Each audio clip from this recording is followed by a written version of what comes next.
সাংসদ অভিষেক বন্দ্যোপাধ্যায় সহ আরও বেশ কয়েকজন তৃণমূলের নেতাদের বিরুদ্ধে সম্প্রতি মামলা হয়েছে।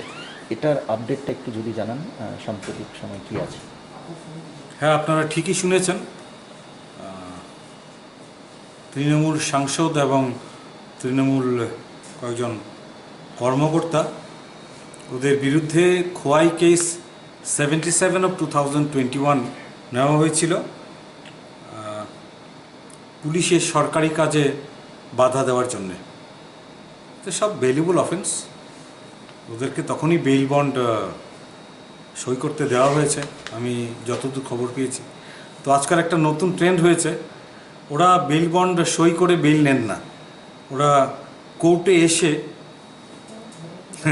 কোর্টে বেশ একটা রঙ্গমঞ্চের আবহাওয়া সৃষ্টি করে জনমানুষে সেটার যাতে প্রতিক্রিয়া পড়ে, ওটা করেই তারপরে ওরা বেইল টিল নেন কোর্ট থেকে।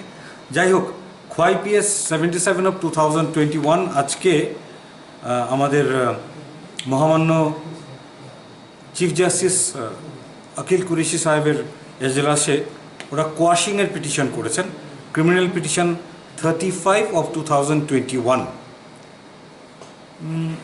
কোর্ট ওদের বক্তব্য শুনেছেন। সুবল ভৌমিকের নামে কেস করা হয়েছে, বাকিদের নাম তো পিটিশনার লিস্টে দেখলাম না।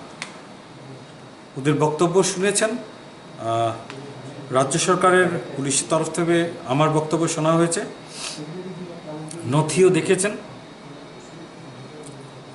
ওদের পক্ষ থেকে পুলিশের ফার্দার ইনভেস্টিগেশন স্টে করার জন্য স্পেসিফিক প্রেয়ার খুব জোরদারভাবে করা সত্ত্বেও স্টে দেওয়া হয়নি। পুলিশকে বলা হয়েছে ইনভেস্টিগেশন ক্যারি আউট করার জন্যে, তবে ফাইনাল রিপোর্ট যেন পুলিশ মহামান্য আদালতের নির্দেশ ছাড়া না দেয় সেটা বলা হয়েছে, তবে ইনভেস্টিগেশন চালু রাখতে বলা হয়েছে। এই আজকের খবর।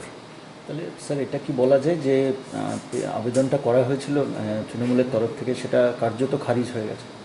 না, কেস খারিজ হয়নি, ওদের interim application for stay of further ইনভেস্টিগেশনটা খারিজ হয়েছে।